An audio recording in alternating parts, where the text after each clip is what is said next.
परिवार ने आश्चर्य से जमीन में धंसी बर्फ की कील को देखा। अप्रत्याशित रूप से अगले ही सेकंड में बर्फ की कील महिला के आर पार हो गई। उनके पास शोक करने का समय नहीं था और वे इतने घबरा गए थे कि वे अपनी मृत मां की ओर देखने की हिम्मत नहीं जुटा पाए। दरअसल मां ने इसका अनुमान लगा लिया था। ये सब दुनिया के अंत के आने का संकेत था। नल से खून बह रहा था और अखबारों में मौत की खबरें मां की भविष्यवाणियों के अनुरूप थीं। मां ने जीवन भर एक अंगूठी पहनी और उसे अपनी पोती अन्ना के पास ले गई। अन्ना ने तुरंत कुछ अजीब तस्वीरें देखीं और उसकी बांह पर भ्रूण की हड्डी भी लाल हो गई। उसकी दादी ने उसे बताया कि वह ही दुनिया के अंत को रोक सकती है और उसे बस निर्देशों के अनुसार सब कुछ करना होगा। साथ में घातक बर्फ की कीलें पहले ही शहर तक पहुंच चुकी थीं, लेकिन सौभाग्य से एक लहर गुजरने के बाद वे शांत हो गईं। अन्ना ने टहलने के लिए उनका पीछा किया और जब वे बर्फीले मैदान से गुजरे तो उन्हें कुछ महसूस हुआ, इसलिए वे किसी भी चीज की परवाह किए बिना जंगल में भाग गए। आकाश में चिंतित लोग उनके पीछे चले गए और आकाश में बादलों ने एक बड़ा संकट महसूस किया, इसलिए वे जल्दी से रुक गए और बाहर भाग गए। यह पता चला कि एक शक्तिशाली बवंडर आ रहा था। दोनों ने पीछे मुड़कर देखने की हिम्मत नहीं की और अपनी जान बचाने के लिए भाग गए, इसलिए वे रुक गए और गाड़ी चलाना चाहते थे। इन कुछ सेकंड में डैन लुढ़की हुई कार से कुचल कर मर गया।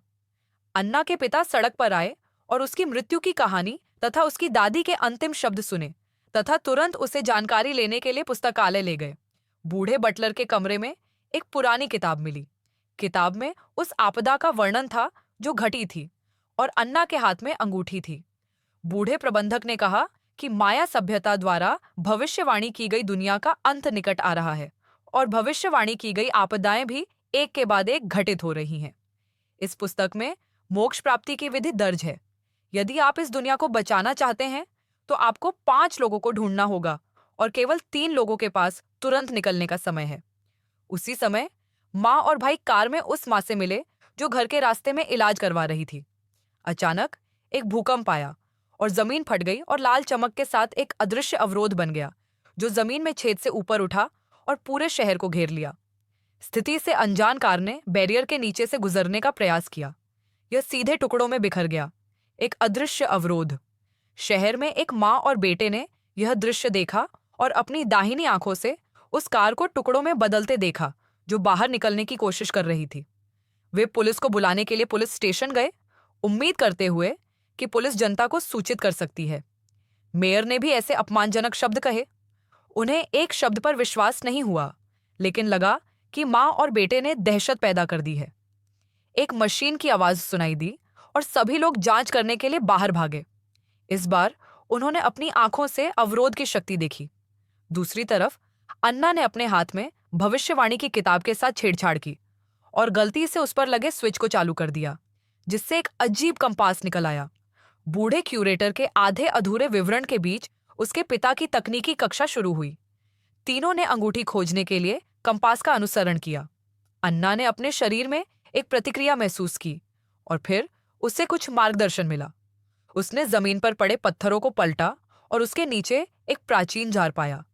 पिता ने बिना कुछ कहे उसे तोड़ दिया और अंदर रखी अंगूठी अन्ना को पहनने के लिए दे दी।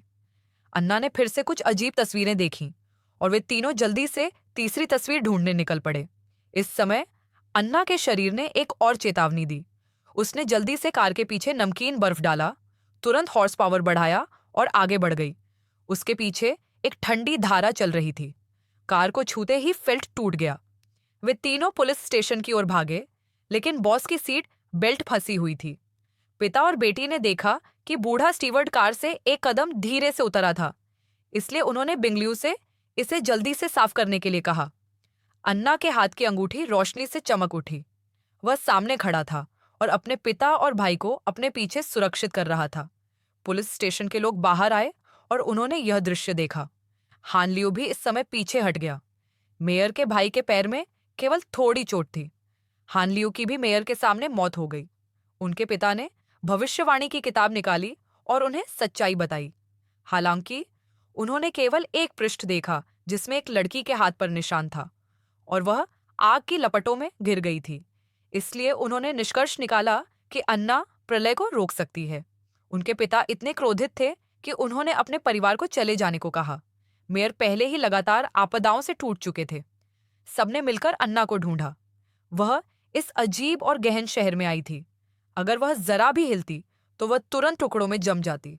प्रलय को रोकने के लिए पिता और बेटी ने कंपास के मार्गदर्शन और अन्ना की शारीरिक प्रतिक्रिया के तहत तीसरी अंगूठी को आसानी से पाया। अप्रत्याशित रूप से महापौर भी उन्हें खोजने के लिए लोगों को लाया। पिता ने उनसे लड़ने की पहल की। यह एक अजीब लाल कोहरा था। जमीन पर खड़े लोग तुरंत पाउडर में बदल गए और महापौर भी कट गया। महापौर ने चलने का अवसर लिया और अन्ना से कहा कि वह उसे शेष दो को खोजने के लिए ले जाएगा। फिर जब तक वह सुरक्षित था, एक बच्चा दुनिया को बचा सकता है। सभी को बचाना एक महान पुण्य है। हालांकि तीसरी अंगूठी उसके पिता पर थी और मेयर इतना क्रोधित था कि उसे वापस जाना पड़ा और उसे चुराने के लिए अपना ध्यान केंद्रित करना पड़ा। टीम लीडर जल्दी से अन्ना को अंगूठी खोजने के लिए ले गया और तीसरी अंगूठी अन्ना को दे दी। उसकी आंखों के सामने फिर से विभिन्न दृश्य दिखाई दिए। अन्ना ने स्क्रीन पर दिए गए निर्देशों का पालन किया और अपने पिता को जंगल में ले गई, जहां मी की मृत्यु हुई थी, और निश्चित रूप से उन्हें वहां चौथा मनका मिला। इस बार उसने आखिरी मनके का स्थान देखा और पिता और बेटी दौड़कर वहां पहुंचे। उनके पीछे मेयर भी था। इस समय ज्वान ने जमीन से उगलना जारी रखा। अंतिम आपदा ज्वालामुखी विस्फोट थी जिसने पूरी दुनिया को जला दिया। पिता के कंधे पर गोली लगी। यह वही था जो उनके पीछे छिपकर नहा रहा था। अन्ना को मेयर द्वारा पकड़े जाने पर पिता ने अपनी पूरी ताकत से हमला किया और उस पर झपट पड़ा। दोनों ने तुरंत एक दूसरे से लड़ाई की। अन्ना ने शांत भाव से देखा, पीछे मुड़ी और चली गई। उसे आखिरी अंगूठी खोजने के लिए जल्दी करनी चाहिए। पिता ने मेयर को धक्का दिया और दुर्भाग्यपूर्ण मेयर तुरंत ही जमीन की मिट्टी में समा गया। इस समय अन्ना को अपने पिता मिल गए थे जो उसे ढूंढने आए थे। उसने पूरे आत्मविश्वास के साथ अपने पिता को आगे बढ़ने दिया, फिर अंगूठी जमीन पर रख दी। आग की एक किरण फूट पड़ी और सीधे अन्ना की ओर बढ़ी। अन्ना को लेकर आसमान में चली गई। ऊर्जा गायब हो गई और स्वर्ग और पृथ्वी के बीच का ज्वालामुखी तुरंत बुझ गया। इस क्षण ऊर्जा प्रकाश भी विलुप्त हो गया।